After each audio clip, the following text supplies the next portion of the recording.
Hello, everyone, and welcome to Care Talk. Felicia Wilson here, and I'm excited to jump into today's topic. What is it? Marriage and family caregiving. I had to sit down to give you a few pointers on this can be very sensitive topic.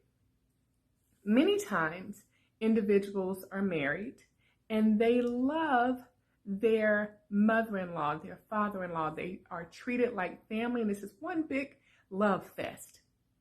Then you have times where it's not necessarily a love fest. It's I tolerate you fest. Regardless of the type fest you find yourself in, it is so critically important to the long-term satisfaction levels of your marriage that you and your spouse talk about how family caregiving can impact your marriage.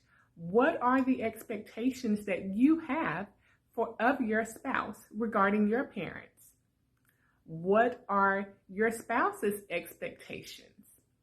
These things kind of aren't talked about in a lot of marriages, and then something happens where one parent needs care or one parent needs financial support.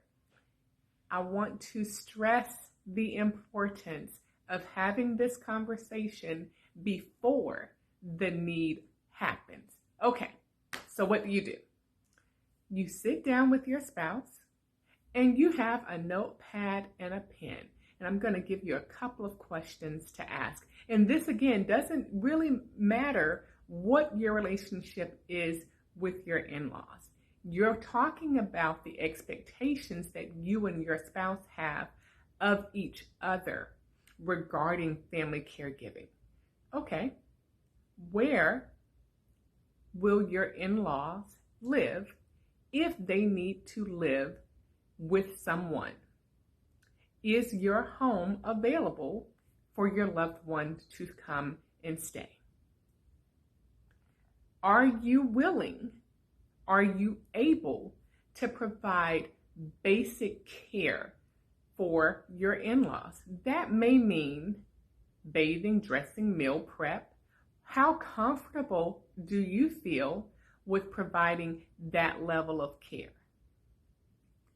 If your in-law needed financial support, are you able, meaning do you have resources that could contribute to that care, and are you willing to contribute to that need, that financial need? These are just some starter questions to generate conversation. Here's the thing. You cannot, before the first question is asked, you have to agree that you cannot get upset with your spouse's answer. Why? Because you're asking them for their true, authentic response.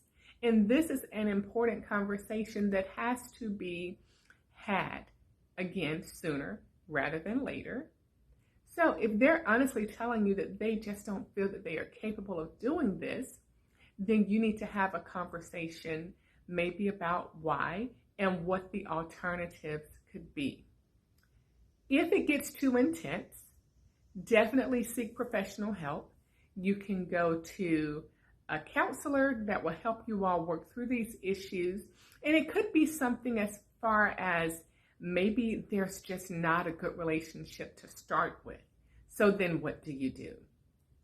Regardless of the reason, it is so important that you take time to go through those questions. And again, those are just starter questions to kind of peel back the layers of that conversation so that you can actually start to plan on how you're going to support your aging loved one.